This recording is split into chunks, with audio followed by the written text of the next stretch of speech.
Assalamualaikum warahmatullahi wabarakatuh.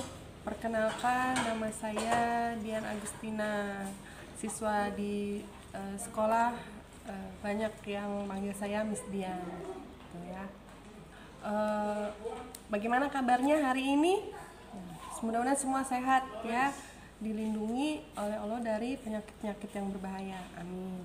Ya, pada sesi ini saya akan menjelaskan mungkin sedikit ya informasi mengenai sekolah ramah anak. Ya. Di sini sekolah ramah anak ini, arah kebijakan sekolah ramah anak ini yaitu melaksanakan Undang-Undang Nomor 23 Tahun 2002 tentang Perlindungan Anak. Ya, yang kedua, juga melaksanakan Undang-Undang Nomor 20 Tahun 2003 tentang Pendidikan Nasional. Ya, dan juga penyusunan tata tertib yang sesuai dengan Konvensi Hak Anak. Gitu. Nah, sebelum kita lebih jauh membahas tentang apa sih sekolah ramah anak itu, gitu ya. Mari kita kupas dulu sedikit-sedikit tentang sekolah ramah anak. Ya. Di sini sekolah ramah anak yaitu sekolah inklusif yang harus memberikan kesempatan yang sama bagi anak, gitu ya, termasuk anak yang berkebutuhan khusus. Ya, seperti apa? Ya, mereka anak-anak yang perlu penanganan lebih besar, ya, penanganan lebih khusus daripada anak-anak yang lainnya, gitu ya.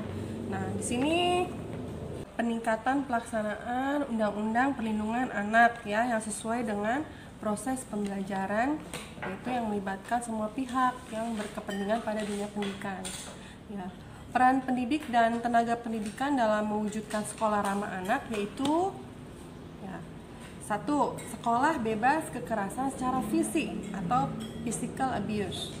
Ya. Di sini secara sengaja dan dengan paksa dilakukan ya terhadap bagian tubuh anak yang bisa menghasilkan atau tidak menghasilkan luka fisik. Tuh. Contohnya memukul, mengguncang-guncang anak dengan keras atau menggigit atau menendang dan lain-lainnya, gitu ya. Juga yang kedua, ini sekolah bebas kekerasan secara seksual ya. Jadi sana terjadi jika anak digunakan ya untuk tujuan seksual bagi teman bagi sebayanya, seumur sebaya ataupun dengan orang yang lebih tua. Tuh. Kemudian kekerasan yang mungkin juga terjadi yaitu sekolah bebas kekerasan secara emosional. Nah, di sini yang banyak kita temui sana kekerasan secara emosional yang seperti apa? Yaitu yang meliputi serangan terhadap perasaan pribadi seorang anak itu, begitu. Jadi di sana yang bahkan yang sering sekali luput dari perhatian kita, gitu ya. Padahal kejadian ini tuh sering sekali banyak terjadi, bahkan yang secara tidak sadar mungkin ya orang dewasa pernah melakukannya kepada anak-anak, gitu. Misalnya yaitu dengan cara mempermalukan anak, yaitu dengan menghina anak atau memberi anak label nakal atau malas atau bodoh. Itu adalah salah satu bentuk kekerasan secara emosional. Kemudian kembali lagi pada arah kebijakan sekolah ramah anak ini adalah berangkat dari permasalahan yang sebanyak timbul di lingkungan sekitar anak, yaitu lingkungan yang terdekat adalah dari rumah, gitu ya. Jadi karena mungkin banyak sekali kejadian yang banyak kita temui di rumah, gitu ya. Mungkin orang tua secara emosional maupun secara verbal itu terhadap anak yang menyebabkan jiwa anak itu merasa tidak nyaman, gitu. Itu awalnya dari arah kebijakan berasal dari masalah tersebut gitu ya. Karena di rumah juga mungkin, apalagi di era pandemi seperti sekarang gitu ya, mungkin karena banyak yang secara perekonomian banyak yang kekurangan gitu, jadi banyak juga yang melampiaskan mungkin ya kepada anak-anak atau kepada keluarga di rumah gitu. Jadi dengan ini sekolah mengembangkan kebijakan sekolah ramah anak, yaitu untuk menjamin kenyamanan siswa-siswa di sekolah. Nah, yang berikutnya, setiap anak ikut terlibat aktif untuk mewujudkan sekolahnya menjadi sekolah ramah anak. Ya, dengan cara apa? Dengan cara mematuhi peraturan sekolah gitu. Karena dengan tertibnya peraturan gitu, maka suasana sekolah menjadi lebih kondusif gitu, dan kita semua merasa nyaman, baik siswa maupun guru-guru yang mengajar gitu. Dicontohkan dengan hal yang sederhana, misalnya masuk sesuai jadwal, kemudian ketika kita makan gitu, nah ini jangan lupa mencuci tangan dan membuang sampah pada tempatnya, juga menjaga kebersihan toilet gitu, karena itu semua sarana milik kita bersama dan kita yang akan merasakan nyaman atau tidaknya tempat kita berada tersebut.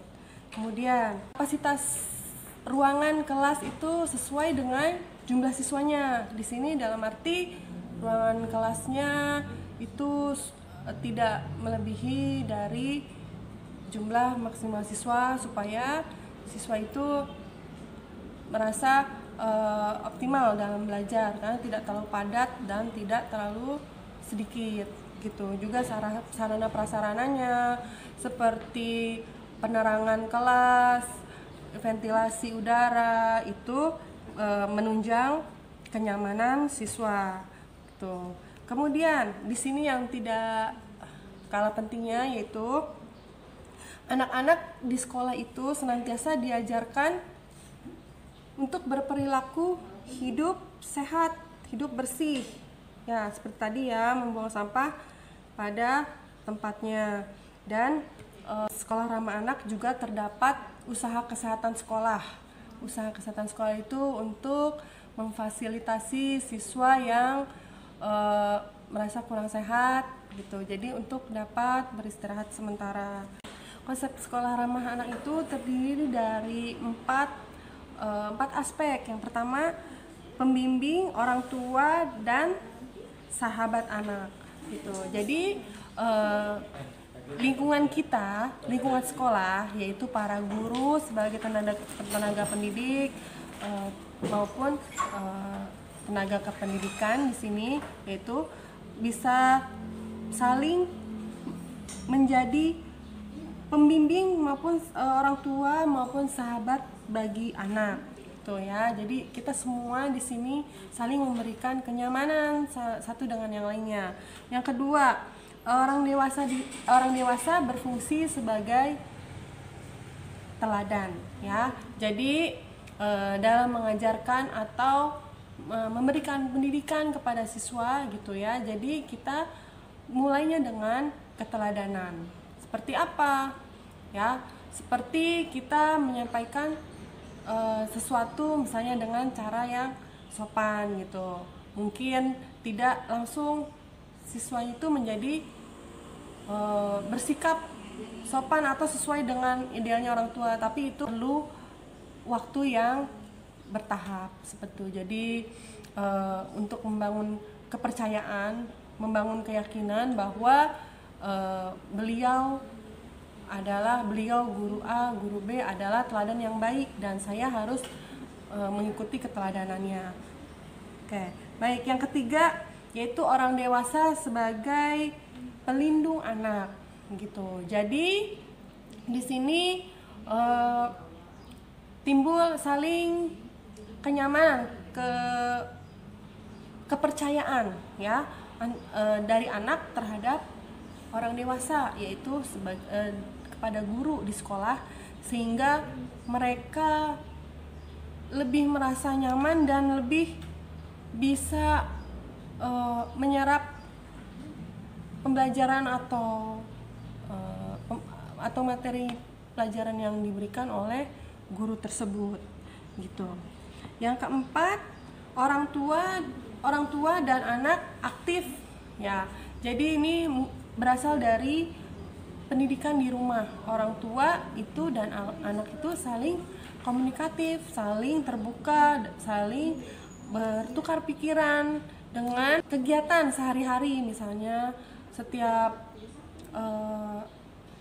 sore atau setiap malam orang tua menanyakan bagaimana kabar hari ini, atau sekedar sharing untuk kita bersama saling merasa nyaman dan tidak merasa ada permasalahan yang berat gitu. Jadi menimbulkan siswa itu merasa terganggu secara emosional. Ini sekolah memiliki peran yang penting gitu ya, semakin zamannya semakin berganti, kemudian kemajuannya juga semakin banyak di sana. Sekolah semakin memiliki peran untuk mewujudkan pendidikan yang baik untuk anak. Nah, kemudian pendidikan dan arti pentingnya pendidikan bagi anak. Gitu. Pendidikan membantu anak untuk menjadi lebih baik dan memudahkannya dalam memecahkan masalahnya ketika mereka kelak sudah dewasa. Jadi, apa pentingnya pendidikan bagi anak itu? Ya, pendidikan akan membekali mereka kelak dalam menjalani kehidupan mereka dan juga dalam memecahkan masalah yang setiap saat akan mereka temui ketika proses belajar maupun ketika mereka dewasa, seperti itu ya. Jadi anak-anak Indonesia itu anak Indonesia sebagai harapan bangsa gitu ya. Jadi nanti satuan pendidikan itu sangat berpengaruh untuk membentuk anak-anak ya menjadi orang-orang yang mempunyai peran di masa yang akan datang gitu. Kenapa satuan pendidikan memegang peranan yang sangat penting bagi anak? Karena hampir 1/3 waktu anak ya berada di sekolah. Tuh. Nah, supaya proses belajar mereka optimal gitu. Jadi sekolah itu juga mensupport anak, mendukung anak itu dengan sarana dan prasarana yang baik, yang sesuai dengan kebutuhan mereka gitu. Jika di SMK di sini kan khususnya itu untuk praktek produktif. Nah, di sini sebagian prasarana dan sarananya alhamdulillah sudah memenuhi untuk kebutuhan praktek seperti itu. Nah, yang kemudian menciptakan lingkungan belajar yang nyaman dan aman bagi anak dalam sekolah ramah anak. Yang berikutnya ada 6 komponen sekolah ramah anak, yaitu yang pertama adalah kebijakan sekolah ramah anak ya, di mana sekolah kita, sekolah SMKN 1 Tambun Utara sudah menerapkan sekolah ramah anak, yaitu sekolah yang secara sadar berusaha menjamin hak-hak anak di setiap aspek kehidupannya ya, secara terencana dan bertanggung jawab, dan menjamin keberlangsungan anak di sekolah gitu. Yang kedua yaitu pendidik yang terlatih. Pendidik yang terlatih di sini bisa dijelaskan bahwa seorang pendidik atau guru ya, seorang yang sudah layak menjadi guru, layak dalam arti ya baik secara attitude, secara sikap, secara pengetahuan itu sudah memenuhi nilai-nilai kriteria sebagai seorang guru yang profesional gitu ya. Yaitu seorang guru juga dibekali banyak keterampilan, banyak pengetahuan, banyak seminar-seminar mengenai bagaimana mengupgrade kemampuannya dalam mengajar, yaitu sebagai pendidik. Oke. Yang ketiga, komponen yang ketiga yaitu proses belajar yang ramah anak. Proses belajar yang ramah anak di sini dalam arti proses belajar yang mengedepankan trust atau kepercayaan dari seorang anak kepada pengajar tersebut atau guru tersebut. Dalam arti siswa tersebut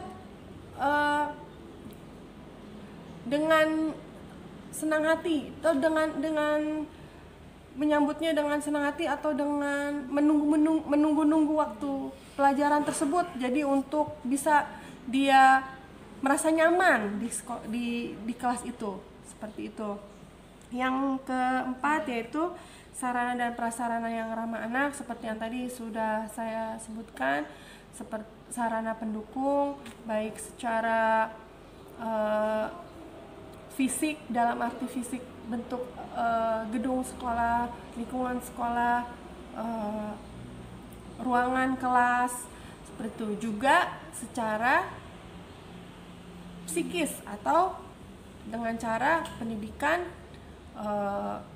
mengajarkan tentang adab sehari-hari ya, seperti menjaga kebersihan dengan mencuci tangan, seperti itu. Dan itu terus-menerus dilakukan seperti itu ya, walaupun mungkin tidak langsung siswa itu paham gitu ya. Jadi memang perlu pembelajaran dan proses untuk membentuk siswa menjadi karakter yang sesuai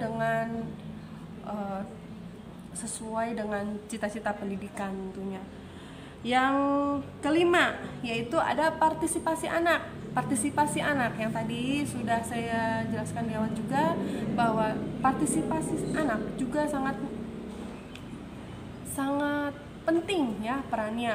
Seperti anak diminta untuk menjaga kebersihan seperti itu dengan hati, maksudnya itu dengan hati, jadi dengan ikhlas. Jadi maksudnya jika pembelajaran itu ya tentunya nggak dengan hati, ya mungkin hanya sekedarnya saja gitu ya, jadi hanya mendengar setelah itu selesai. Tapi kalau dengan hati, dia akan berusaha menanamkan nilai-nilai itu di dalam dirinya gitu ya. Jadi yang keenam, adanya partisipasi dari ormas, dari orang tua, dan dari stakeholder lainnya gitu ya. Jadi tentu saja membentuk perilaku seorang siswa atau seorang anak itu ya tidak lepas dari lingkungan sekitar. Ketika di sekolah, siswa itu dibimbing, diayomi oleh guru. Jika di rumah tentu saja orang tua gitu. Dan ketika di lingkungan itu seperti lingkungan di sekitar rumah gitu, itu tentunya ada pihak-pihak yang bisa memberikan perlindungan atau sebagai pengingat anak ketika melakukan hal-hal yang tidak sesuai dengan norma-norma. Berikutnya, prinsip sekolah ramah anak. Ya, prinsip-prinsip apa yang dapat kita ambil dari sekolah ramah anak, yaitu ada 5. Yang pertama yaitu sekolah ramah anak mengedepankan kepentingan terbaik bagi anak gitu ya. Jadi segala pembelajaran atau pemahaman bagi anak itu semata-mata untuk kebaikan anak tersebut gitu ya. Jadi misal suatu saat itu ditemui ada hal-hal yang tidak merasa anak itu tidak nyaman dengan guru di sekolah, misalnya ketika berbuat kekeliruan sang guru, mengingatkan gitu. Jadi semata-mata itu adalah untuk kebaikan anak tersebut, kebaikan siswa. Jadi kita jangan salah mengartikan kalau ketika guru menegur, bukan menegur, tapi ketika guru mengingatkan siswa tersebut gitu ya. Jadi yang sering salah dipahami bahwa anak itu berpikir kalau guru itu tidak menyukainya atau membencinya gitu ya, padahal itu salah ya, karena menurut prinsip sekolah ramah anak di sini, yaitu itu adalah kepentingan terbaik bagi anak yang dikedepankan gitu. Yang nomor 2 yaitu non diskriminasi ya. Di dalam sekolah ramah anak itu ada prinsip non diskriminasi. Di sini yang dimaksudkan itu apa? Setiap anak memiliki hak-hak yang sama. Itu ya, perlu digarisbawahi, setiap anak memiliki hak-hak yang sama ya. Di sana baik siswa yang mampu maupun yang kurang mampu, ataupun siswa yang cerdas maupun yang biasa-biasa saja, itu memiliki hak-hak yang sama untuk mendapatkan pendidikan yang terbaik. Peningkatan pelaksanaan Undang-Undang Perlindungan Anak ya, yang sesuai dengan proses pembelajaran, yaitu yang melibatkan semua pihak yang berkepentingan pada dunia pendidikan ya. Peran pendidik dan tenaga pendidikan dalam mewujudkan sekolah ramah anak yaitu ya, 1. Sekolah bebas kekerasan secara fisik atau physical abuse ya. Di sini secara sengaja dan dengan paksa dilakukan ya terhadap bagian tubuh anak yang bisa menghasilkan atau tidak menghasilkan luka fisik. Tuh. Contohnya memukul, mengguncang-guncang anak dengan keras, atau menggigit atau menendang dan lain-lainnya gitu ya. Juga yang kedua, ya ini sekolah bebas kekerasan secara seksual ya. Jadi sana terjadi jika anak digunakan ya untuk tujuan seksual bagi teman bagi sebayanya, seumur sebaya ataupun dengan orang yang lebih tua. Tuh. Kemudian kekerasan yang mungkin juga terjadi yaitu sekolah bebas kekerasan secara emosional. Nah, di sini yang banyak kita temui sana kekerasan secara emosional yang seperti apa? Yaitu yang meliputi serangan terhadap perasaan pribadi seorang anak itu. Begitu. Jadi di sana yang bahkan yang sering sekali luput dari perhatian kita gitu ya. Padahal kejadian ini tuh sering sekali banyak terjadi, bahkan yang secara tidak sadar mungkin ya orang dewasa pernah melakukannya kepada anak-anak gitu. Misalnya yaitu dengan cara mempermalukan anak, yaitu dengan menghina anak atau memberi anak label nakal atau malas atau bodoh. Itu adalah salah satu bentuk kekerasan secara emosional. Yang ketiga adalah partisipasi anak. Tentunya anak sebagai subjek dan objek dari pendidikan tersebut ya. Jadi anak memiliki partisipasi aktif dalam sekolah ramah anak gitu. Jadi anak maupun tenaga pendidik di sekolah ini sama-sama saling berinteraksi dengan nyaman gitu. Jadi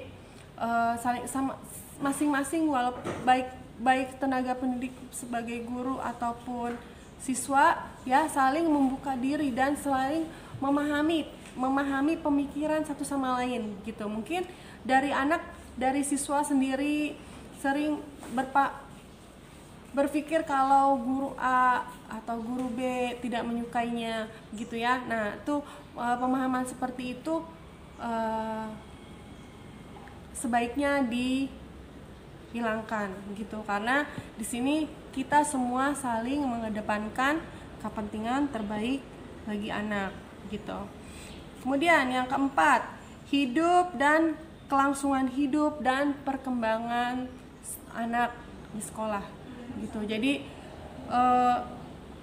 anak di sekolah itu merasa nyaman dengan lingkungannya dan untuk keberlangsungan masa depannya gitu. Jadi diharapkan dengan kenyamanan tersebut, jadi siswa bisa mempunyai bekal yang cukup untuk kedepannya, untuk dia menjalani kehidupan dia nanti setelah lulus sekolah. Itu yang kelima, yaitu pengelolaan yang baik, yaitu ya, sekolah ramah anak dikelola dengan baik, baik secara fisik maupun fisik dalam arti hal-hal yang terlihat, maupun secara mental. Mentalnya dalam arti mental dari baik siswa ya sebagai objek dan guru ya sebagai pendidiknya. Yang ketiga adalah partisipasi anak. Tentunya anak sebagai subjek dan objek dari pendidikan tersebut ya. Jadi anak memiliki partisipasi aktif dalam sekolah ramah anak gitu. Jadi anak maupun tenaga pendidik di sekolah ini sama-sama saling berinteraksi dengan nyaman gitu. Jadi masing-masing walaupun baik tenaga pendidik sebagai guru ataupun siswa ya saling membuka diri dan saling memahami pemikiran satu sama lain gitu. Mungkin dari siswa sendiri sering berpikir kalau guru A atau guru B tidak menyukainya gitu ya. Nah, itu pemahaman seperti itu sebaiknya dihilangkan gitu, karena di sini kita semua saling mengedepankan kepentingan terbaik bagi anak gitu. Kemudian yang keempat, hidup dan kelangsungan hidup dan perkembangan anak di sekolah gitu. Jadi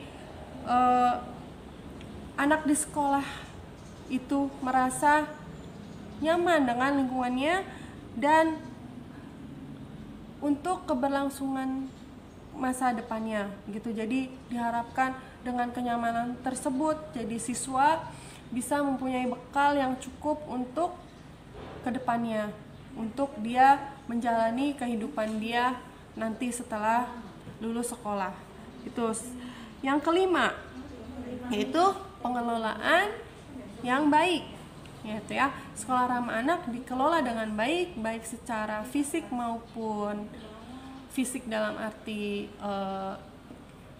hal-hal yang terlihat, maupun secara mental. Mentalnya dalam arti mental dari baik siswa ya sebagai objek dan guru ya sebagai pendidiknya. Prinsip utama sekolah ramah anak yaitu satu, tidak ada diskriminasi kepentingan ya, artinya semua anak itu diperlakukan sama gitu ya. Jadi baik yang siswa yang lebih pintar, lebih baik gitu ya, lebih aktif itu sama ya dengan siswa yang kurang. Maksudnya dalam arti kurang dalam arti dia lebih pasif seperti itu. Jadi prinsipnya yaitu tidak ada diskriminasi kepentingan.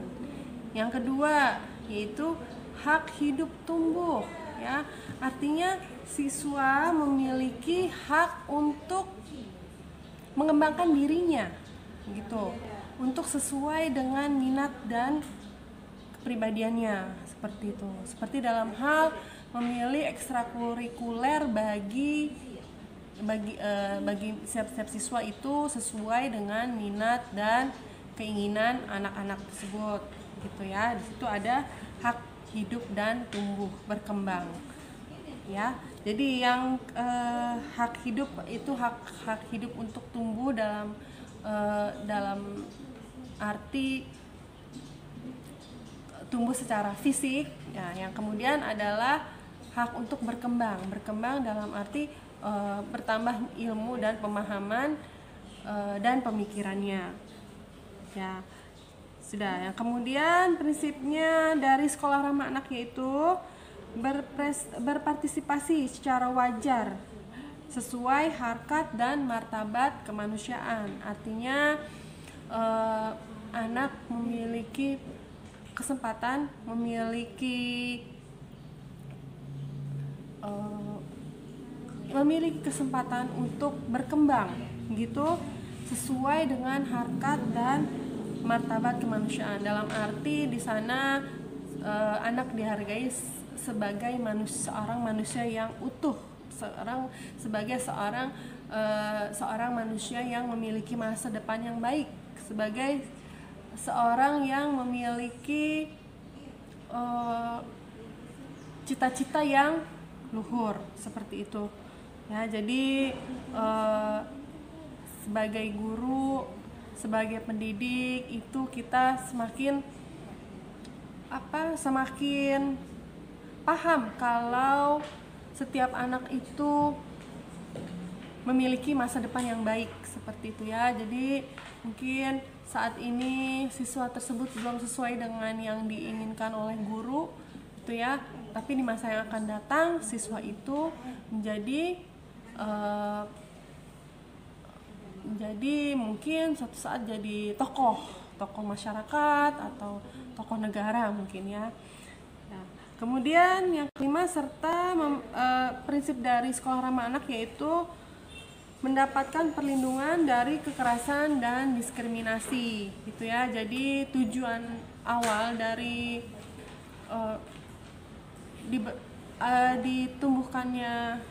dikembangkannya sekolah ramah anak yaitu untuk memberikan perlindungan kepada anak dari kekerasan maupun diskriminasi yang terjadi di sekolah seperti itu. Jadi anak memiliki kesempatan untuk tumbuh dan berkembang dengan optimal. Kemudian ada 31 hak anak di sini menurut konvensi PBB. Yang pertama itu hak untuk bermain, yaitu pada masa kanak-kanak bermain adalah suatu kebutuhan yang sangat penting karena dalam bermain itu anak-anak juga sambil belajar dan memahami suatu hal gitu ya.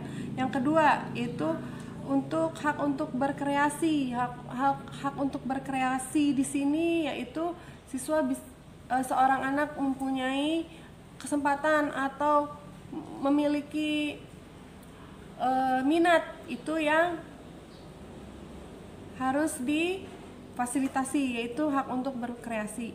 Yang ketiga yaitu hak untuk berpartisipasi. Seperti tadi setiap anak memiliki partisipasi aktif dan memiliki kesempatan sama dengan anak-anak yang lain. Yang keempat, berikutnya hak-hak anak menurut konvensi PBB yaitu hak untuk mendapatkan nama. Tentunya setiap orang punya nama dan itu adalah hak anak untuk punya nama.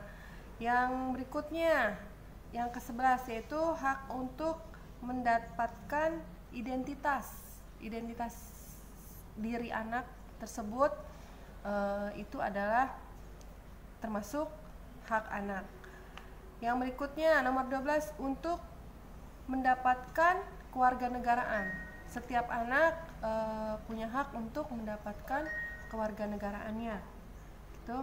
Jadi kalau misalnya orang tuanya berbeda kewarganegaraan, setiap anak berhak mendapatkan kewarganegaraan yang bisa menjadi identitasnya. Yang berikutnya hak anak untuk mendapatkan pendidikan. Nah, ini adalah yang terkait dengan sekolah ramah anak di sini, yaitu sekolah menjadi tempat anak untuk mendapatkan hak-haknya menurut konvensi PBB. Yang ke-14, hak untuk mendapatkan informasi. Informasi di sini dalam arti informasi atas hal-hal yang hak untuk mendapatkan perlindungan dari siksaan fisik dan non fisik. Sini jelas ya, prinsip pendidikan yaitu mengedepankan persuasif ya, penjelasan persuasif daripada bentuk kekerasan secara fisik maupun non fisik. Di sini fisik itu dalam arti pemukulan gitu ya, mencubit, menendang dan lain-lain. Dan non fisik di sini bisa dalam arti bullying. Bullying di sini yang sering banyak kita dengar ya akhir-akhir ini. Di sana bullying ini bisa terjadi antara siswa dengan siswa gitu ya, atau bahkan antara guru dengan siswa ataupun sebaliknya, siswa membuli gurunya seperti itu ya. Jadi itu hal-hal yang sangat bertentangan dengan prinsip sekolah ramah anak. Yang ke-22 di sini adalah hak untuk mendapatkan perlindungan dari penculikan, penjualan maupun perdagangan atau trafficking ya. 23 hak untuk perlindungan dari eksploitasi secara seksual dan maupun ya, hak untuk perlindungan dari eksploitasi seksual seperti itu ya. Jadi itu dalam norma agama juga jelas di sana sangat bertentangan atau bisa dikatakan sesuatu yang sangat sangat diharamkan dalam agama. Yang berikutnya nomor 24 yaitu hak untuk dapat perlindungan dari eksploitasi atau penggunaan obat-obatan dalam arti obat-obatan terlarang gitu. Jadi karena efek begitu besar dari obat-obatan terlarang tersebut, maka seorang anak atau siswa itu bisa mendapatkan perlindungan ya dari pengaruh tersebut gitu. Jadi baik dari pihak sekolah maupun pihak keluarganya maupun lingkungan sekitar, stakeholder atau peran tokoh masyarakat di sana, seorang anak berhak mendapatkan perlindungan tersebut gitu. 25 untuk dapat perlindungan dari eksploitasi pekerjaan anak gitu ya. Jadi seseorang di bawah umur 18 tahun itu masih dikatakan sebagai seorang anak yang bisa mendapatkan perlindungan dari eksploitasi. Nah, hal inilah yang mengapa yang banyak disebutkan bahwa kalau ada penerimaan pekerjaan gitu ya di atas 18 tahun, karena kalau di bawah 18 tahun itu ya dianggap sebagai mengeksploitasi anak. Yang berikutnya nomor 26 yaitu hak untuk dapat perlindungan dari eksploitasi sebagai kelompok minoritas ya di sini, atau kelompok adat yang terpencil di sini. Jadi bisa di sini di sekolah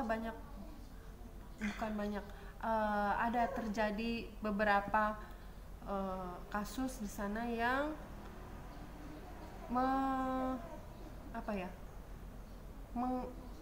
mengancam posisi anak itu sebagai kelompok minoritasnya gitu ya. Jadi kelompok yang lebih superior di sana memberikan tekanan atau misalnya ancaman kepada kelompok-kelompok lain yang dianggap bisa membatasi kegiatan, misalnya dari beberapa siswa yang suka membolos gitu ya, kemudian ada beberapa siswa yang melaporkannya kepada guru. Nah itu nanti akhirnya siswa yang membolos tadi berusaha memberikan tekanan atau mengancam temannya yang melaporkan kepada guru. Nah itu di sana anak atau siswa berhak mendapatkan perlindungan. Perlindungan dari mana? Ya untuk bisa memahami kasusnya begitu ya, bisa berkonsultasi, bisa dengan ke guru kelas atau ke guru BK.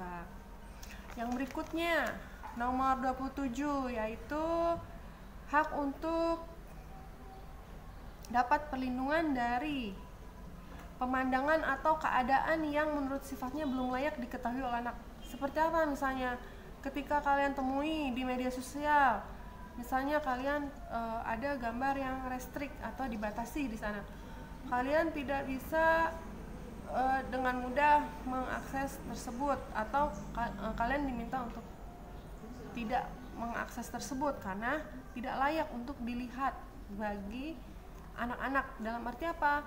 Seorang anak bisa mengalami trauma atas gambar atau video yang dia lihat seperti itu, yang belum layak atau tidak layak diamati, ditonton oleh anak. Berikutnya yang nomor 28, yaitu untuk dapat perlindungan dari situasi genting atau berbahaya. Jadi ketika seorang siswa merasa dirinya tidak nyaman atau merasa dalam ancaman atau merasa dalam pengaruh yang membuat dia ketakutan, itu dia berhak untuk mendapatkan perlindungan tersebut, gitu ya. Jadi jangan sungkan untuk jangan sungkan untuk sharing, gitu ya, dengan guru atau dengan pihak-pihak sekolah yang bisa dipercaya, yang dapat menyelesaikan atau memberikan perlindungan tersebut, gitu ya.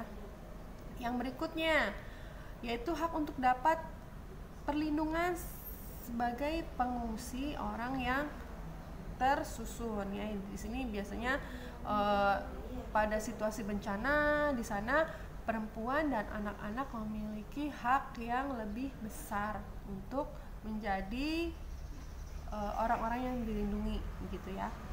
Yang berikutnya nomor 30, yaitu hak untuk dapat perlindungan jika mengalami konflik hukum, gitu ya.